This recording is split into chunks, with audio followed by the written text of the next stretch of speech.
I think Jalen Hurts is a top 5 quarterback in the NFL for a few specific reasons that are getting severely overlooked in NFL circles. I'll get into it coming up next right here on the Locked On Eagles podcast.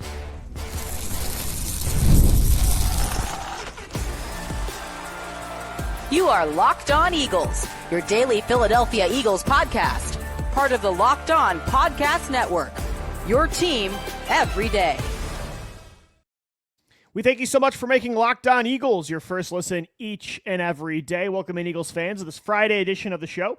I'm your host, Louie DiBiase. We were diving into the 2025 schedule release over the last few episodes and was looking into a lot of the storylines of the season, a lot of the matchups to watch, and I got into at the end of the show yesterday key quarterback matchups that we're looking forward to between Jalen Hurts and some stars that he takes on in 2025, and there are a good amount of them. I mean, Patrick Mahomes and Matt Stafford in the first month of the season. He's got Justin Herbert this year and Jordan Love and Josh Allen, of course, Jaden Daniels twice, some rising stars like Bo Nix and Caleb Williams. There's a lot of really strong quarterback matchups on the Eagles schedule, and the ones that I was circling specifically, a lot of it had to do with Jalen Hurts proving to the country that he is better than what I think are overrated players that unjustly get ranked ahead of Jalen. So players like Justin Herbert, players like Dak Prescott, who they'll take on in the season opener. And getting into that conversation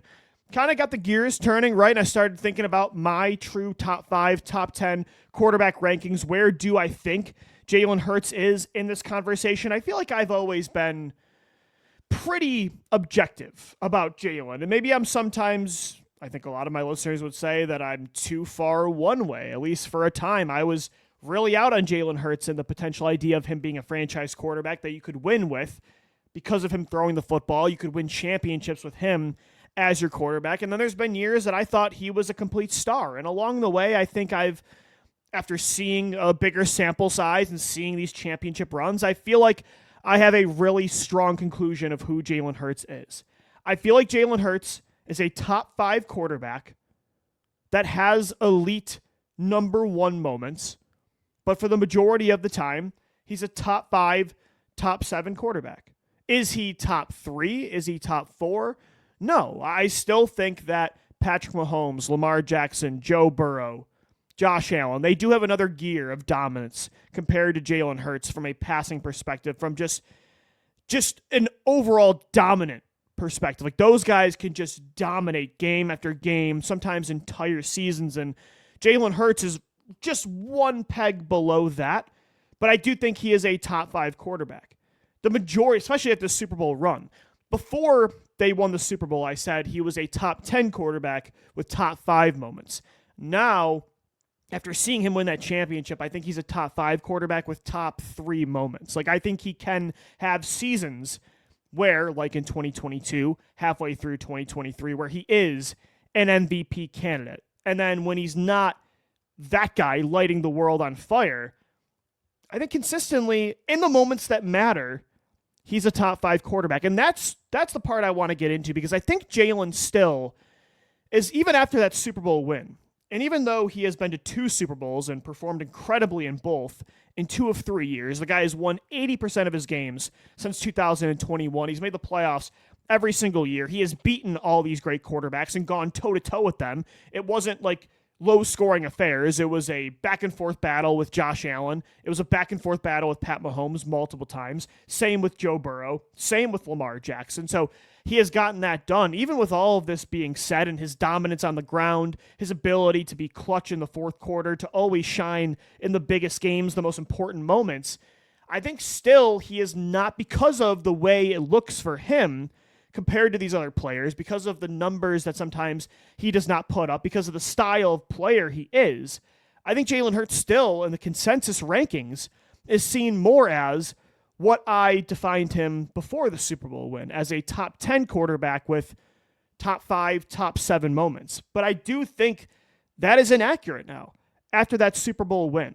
I think the things that I'm highlighting about Jalen's strengths, especially playoff performance, those things have to play a bigger part in these quarterback rankings. Now, obviously, there's so much that goes into the evaluation process, the debate process of ranking these players, right? I mean, stats go into it and film and team support. Like that does play a part. Overall skill set, upside, floor.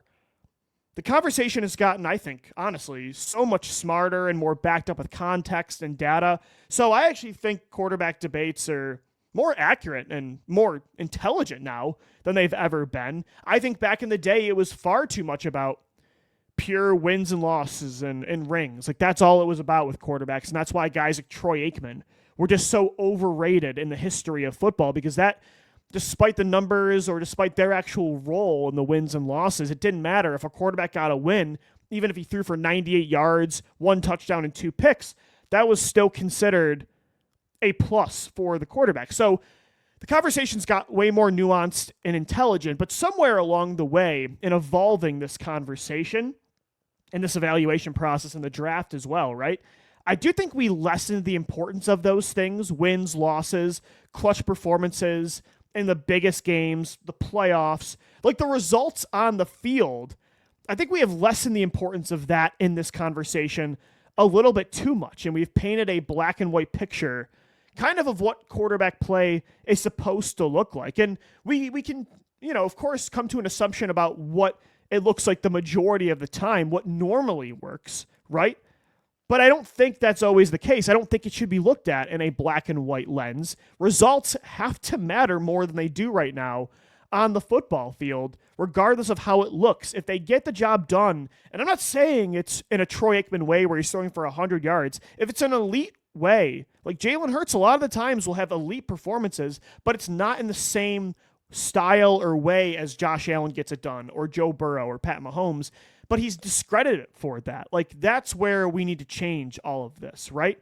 Like Jalen Hurts will throw for 210 yards, but he'll have 2 passing touchdowns, 70 yards on the ground, 2 rushing touchdowns. The Eagles will win the game, and yet that's not seen as impressive as Pat Mahomes' 300-yard performance and 3 passing touchdowns, or Justin Herbert throws for, 320 and 4. And obviously, like that's ideal. That's what you want a quarterback to do week in and week out.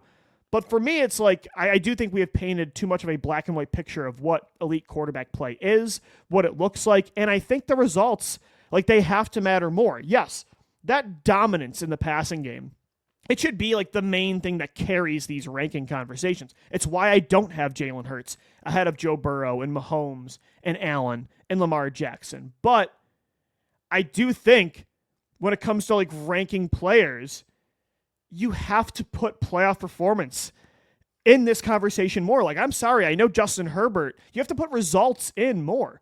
I know Justin Herbert looks the part and the numbers look incredible, and his support system hasn't always been as good as Jalen Hurts. It certainly hasn't. Like, I'm aware of that. But Justin Herbert has not elevated his team in the most important moments nearly as much as Jalen Hurts. And heck, I'm sorry, as much as I love Lamar Jackson, he hasn't either. Like, at what point, if Jalen Hurts continues to do this and Lamar Jackson doesn't, even with his MVPs, do we have a conversation about Jalen being ahead of Lamar? And you know what? We can talk about how Jalen doesn't put up the numbers of those top 4 guys, or even these other players that get ranked ahead of him at times, like a Dak Prescott or a Justin Herbert. But it's not like he has never done it. That's the thing, is people act like this is a Brock Purdy that, just constantly has been a system quarterback that doesn't elevate his football team or carry them when things are rough. 2023, I'm not even going to mention his unworldly season in 2022, where he lit the league on fire every week. And oh, by the way, it was by throwing the football. Go back and look at his numbers in that season when he was the MVP runner-up. Go back and look at that Super Bowl 57 performance. But I'm talking about the first half of 2023 as well, when the defense was absolutely terrible. And Jalen Hurts was carrying that football team, throwing the football. 2021, the Eagles' offense was not nearly as talented as it is now. The defense was not nearly as talented as it is now.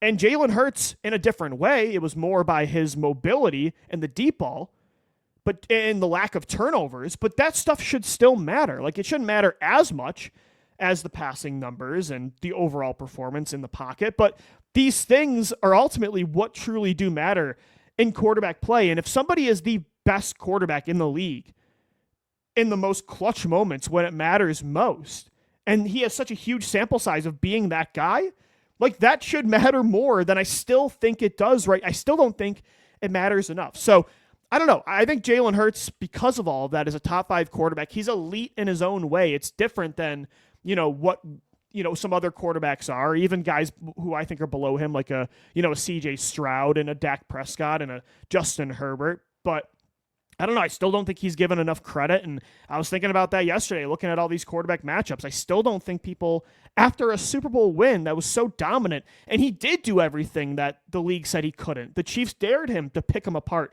inside the pocket, to beat the blitz with his arm, to throw with anticipation, and he did it. And yet he's still doubted. Like, I've doubted Jalen in the past, but when you're given these examples of proof that he can do it, and he's done it a lot, not as much as some other guys that I do have ranked ahead of him, but he's done it a lot and on the biggest stages. Like, even if he does it more few and far between in the regular season, if he's always doing it in the playoffs, shouldn't that be what matters? And it's not a Tim Tebow like fluke. It's year after year in the playoffs. It's year after year in the fourth quarter of games in the regular season in one score game. So I don't know. I think the quarterback conversation has gotten very intelligent, but I do think there's been this like black and white picture that's been painted of what it's supposed to look like and how it's supposed to be. And I think somewhere along the way, results kind of, you don't want to go way too deep into quarterback wins and losses, but it should matter more than I think it does right now. It feels quarterback conversations feel very much like, I said it yesterday, like the BCS process back in the day with college football, where they just decided who was number 1 and 2 and results on the field didn't always matter. That's sometimes what quarterback debates feel like. And I still feel like Jalen Hurts is not seen as a consensus top 5 quarterback when I think he's so clearly number 5. I'm not putting him even ahead of Lamar Jackson yet, although I kind of want to soon, and Joe Burrow. I have those guys and Josh Allen and Pat Mahomes ahead of him. But I don't know what the conversation is about Justin Herbert or Dak Prescott being ahead of him. Maybe it's that, if you put those guys in the support system, they would do just as well, and they probably would do really well. But Jalen Hurts has proven even in college and with the Eagles when things haven't been perfect that he can elevate the football team as much as any other starter in the league. So I don't know why you would give them, like, you're going to discredit Jalen Hurts for having a support system, but then you're going to give these other guys a complete pass for not. It's like, well, hold on. You just said support system. Like, that shouldn't, if Justin Herbert comes into Philadelphia and has success, well, it shouldn't matter for him either, because now he has that strong support system. Like, all quarterbacks need a strong support system to have success. So I don't know. I mean, for me, I think Jalen Hurts is a top 5 quarterback. I still think people have him underrated, and I'm still seeing that this week in a lot of these schedule conversations. All right, guys, coming up next right here on the Locked On Eagles podcast. It's Friday. I wanted to switch it up. Let's do a little less serious tone coming up. The Olympics in 2028. It looks like it's going to involve flag football, and the NFL might be involved. Could the Philadelphia Eagles be involved? I created my 7-man roster for Team USA, and we'll get into it coming up next right here on Locked On Eagles.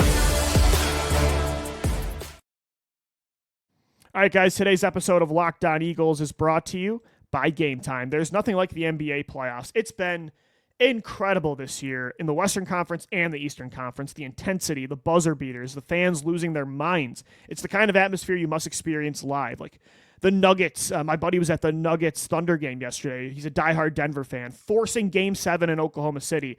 Incredible. This year's matchups are already delivering. If you want in, Gametime makes it fast and easy to get seats, even for the biggest playoff games. Prices on the app actually drop closer to tip-off. And with killer last-minute deals, panoramic seat views, and no surprise fees, Gametime is a total game changer. I was just on the app looking at some NBA tickets. Zone deals were offering 60% off in great sections. And the awesome thing is about Gametime, you can see the exact view of your seat before you buy. So there are no surprises. The NFL schedule just dropped. You better believe I'm already looking at tickets for the Philadelphia Eagles. I'm looking at them, circling that Black Friday game against the Chicago Bears. I'm going to get my tickets through Gametime. Gametime makes scoring NFL tickets just as easy. You'll find great seats for as low as $100 thanks to exclusive discounts. So take the guesswork out of buying tickets. Download the Gametime app, create an account, and use the code LOCKEDONNFL for $20 off your first purchase.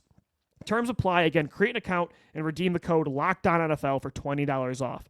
Download Gametime today. Last minute tickets, lowest price, guaranteed. All right, guys. So Team USA flag football is going to be a thing in the 2028 Olympics. And I think this is awesome.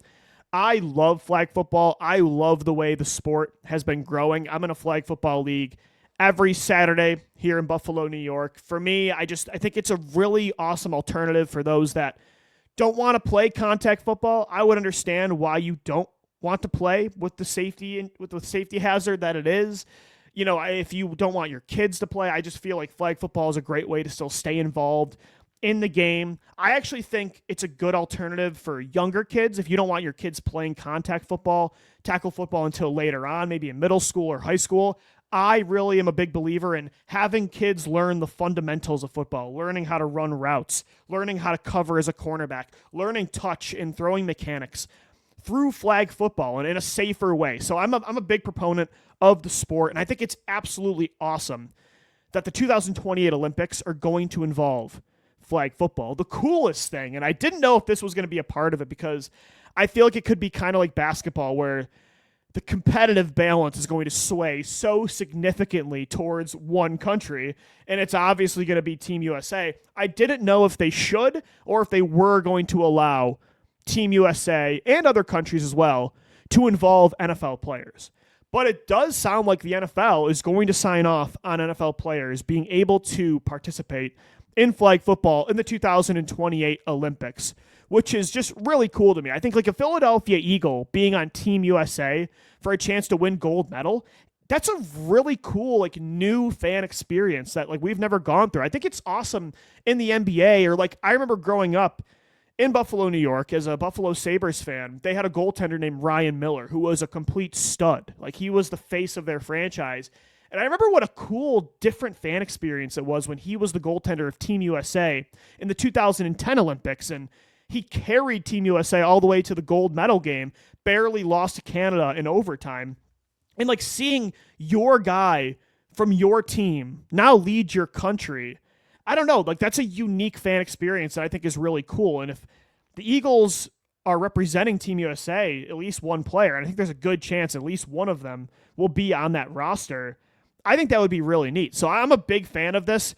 Now, again, the competitive balance is going to be tough because the majority of NFL players are from the United States. There will be some from different countries, right? And especially, Canada. You'll see Sidney Brown might end up being on that team, especially the athlete he is with his speed. I bet you Sidney Brown is actually on Team Canada. But it does look like I think there will be a restriction on how many NFL players per team will be able to participate. I think they might have said one. I believe it's one player per team participating. So it might actually more be like it's a bunch of professional flag football players from different leagues, and then there's like one celebrity appearance, basically. There's like one, each team gets one NFL player, which I kind of like that for the competitive balance. But if they do expand it, I could see Sidney Brown playing for Canada. I could see Jordan Mailata playing for Australia. Like, that would be really cool.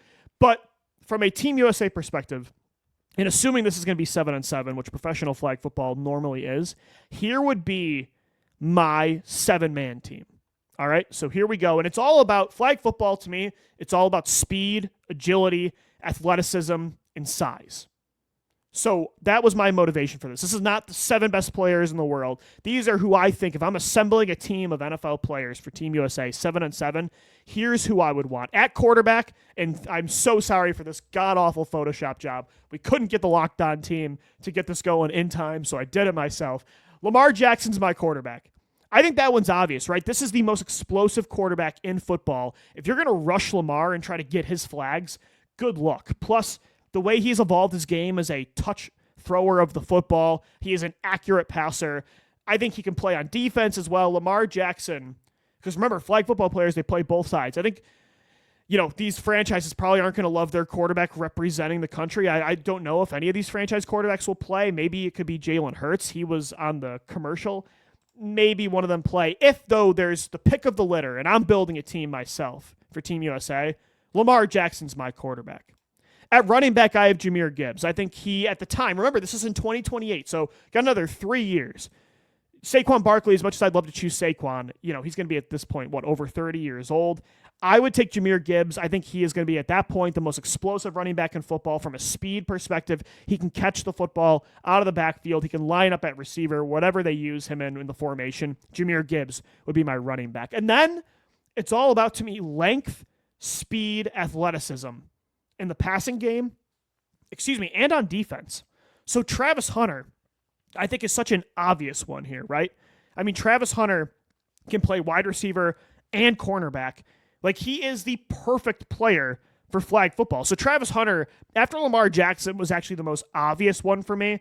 I think Hunter is might be my number one pick if it's not Lamar. So Travis Hunter for obvious reasons. Then I want that size and speed at wide receiver.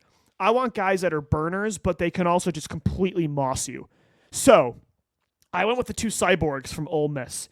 A.J. Brown, the Eagles do have a representative on Team USA. I thought about Devontae Smith because of what a slippery route runner he is. And, man, covering Devontae Smith in flag football would just be impossible. But A.J. Brown, the combination of his size and speed, his wingspan, his route running, I do have A.J. Brown, and then his former Ole Miss teammate, DK Metcalf. Give me the two burners that are also over, 6'2". I want the size, the cyborgs. Give me Travis Hunter in the slot. And then, sticking with this theme of size and speed, I need a cornerback to go opposite Travis Hunter. I'm going my boy, Reek Woolen. 6'3", an elite wingspan for a cornerback. Ran a 4.28, 4.29 at the 2022 NFL Scouting Combine. Reek Woolen would actually be on my team as well. So that's Team USA if Lou DiBiase could build it. Lamar Jackson and Jahmyr Gibbs, A.J. Brown and DK Metcalf, Reek Woolen, and Travis Hunter. That team is absolutely winning gold. I would love to know what your team would be. What would you construct Team USA 7-on-7 to look like? Hit me up on X at DiBiase LOE or at Locked On Birds. All right, guys, we will finish up the show today. One last topic about the NFL schedule releasing for 2025. When are the Eagles going to wear Kelly green? When are they going to wear all black? The NFL has loosened their alternate jersey rules even more this year, so we got some flexibility. Let's get into that coming up next right here on the Locked On Eagles podcast.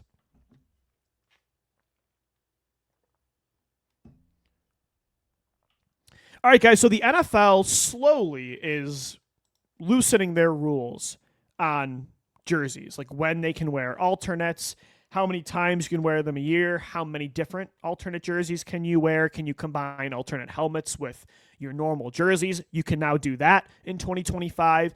The NFL is now allowing you to wear alternate jerseys up to 4 times a season, which I like. I mean, I think we should just get rid of rules in general. I understand for the playoffs. I understand wanting the classic NFL brand for the playoffs, especially for the Super Bowl. I don't think you want teams wearing alternates in the Super Bowl, although the Eagles wearing Kelly green in the biggest game would be kind of dope. But I do understand the playoff logic. But from a regular season perspective, what are we doing? I mean, it's going to only help jersey tickets, or jersey sales, I should say. It's going to help ticket prices. People are going to want to go to the games where they're wearing Kelly green, where they're wearing all black. It's just good marketing. I'm not sure why. They kind of cut off their nose to spite their face sometimes with jersey rules, but they are slowly loosening things up. Now you can wear them 4 times. When would I want the Eagles to wear Kelly green and all black? So for me, it's always about the aesthetic. It's always about how it looks against the other team as well. I think that matters a lot. I love that they wore the Kelly greens last year at home against the Dallas Cowboys. I'm sure it brought a lot of you back to the 90s with that setup. For me, if I could pick 2 games for Kelly green, and maybe it's 3, and maybe you wear all black just in 1 game. I think, by the way, the all black, let me just get that one out of the way. All black jerseys should be worn on Black Friday, right? I mean, I just think that makes so much sense. Eagles, Bears, wear all black, wear the black helmet too, blackout. I think that's the move. So that's when I would wear the all black jersey. I would wear Kelly green 3 times, but if they wear them twice, if I had to pick 2 games, I really want them to wear Kelly green Week 11, Sunday Night Football against the Detroit Lions. With their, Detroit blue, classic 90s looking jerseys now. It's going to bring us back to the 1995 wild card round with Ricky Waters and Rodney Peete, right? I mean, I think those colors together will be so crisp, especially at night on Sunday Night Football. I want them to play the line. And again, the Eagles are undefeated in Kelly Green jerseys, 4-0 in the last 2 years. That's a really important game against Detroit. I think we need to strategically pick when they wear Kelly Green. I want it week 11, Sunday Night Football against the Detroit Lions. And then I would love to see like an old 1980s Super Bowl kind of look. Give me Eagles Raiders. Those beautiful Raiders jerseys, the silver and white, the silver and black. Wear the Kelly Green with those and beat Chip Kelly by like 40 points, looking good doing it too. Like, yeah, not only do we have talent now, Chip, but we look way better too. You could make Sam Bradford look awful in those slow jerseys, the white jersey and the green pants. Well, not only do we look great now, our quarterback looks awesome. He's got a visor and arm sleeves, but we got talent. We're going to wear Kelly Green and beat you by 40. I would circle those 2 games for Kelly Green. Give me Lions and give me Raiders. If I could pick a third one, again, I love Eagles Cowboys with Kelly Green, but with the Super Bowl celebration week 1, they're definitely not wearing Kelly Green week 1, although it'd be fun. If I had to pick a third game, I might do home against the Giants. I think the Giants jerseys, especially if they wear like their classic retro away jerseys, I like wearing them against the NFC East. Like I think that's a fun dynamic. Again, the classic rivalry, the classic jersey. So that's kind of where my head goes with it. But if I could pick 2 games, it'd be Detroit and Vegas. A third one would be against the Giants, week 8 before the bye week. And then I think they should wear all black against Chicago. Black Friday, I just think that makes way too much sense. All right, guys, that's going to do it for today's edition of the Locked On Eagles podcast. Thanks so much for making us your first listen each and every day. Now, make sure your second listen is the Locked On NFL Scouting podcast with my guys, Kyle Krabs and Joe Marino. They are going to break down all of the NFL rosters heading into training camp, and we will have them every day right here on the Locked On Podcast Network for you. As always, though, Lou DiBiase signing off for Locked On Eagles. Thanks as always for downloading, watching, and listening, and let's go Birds. Fly, Eagles, fly.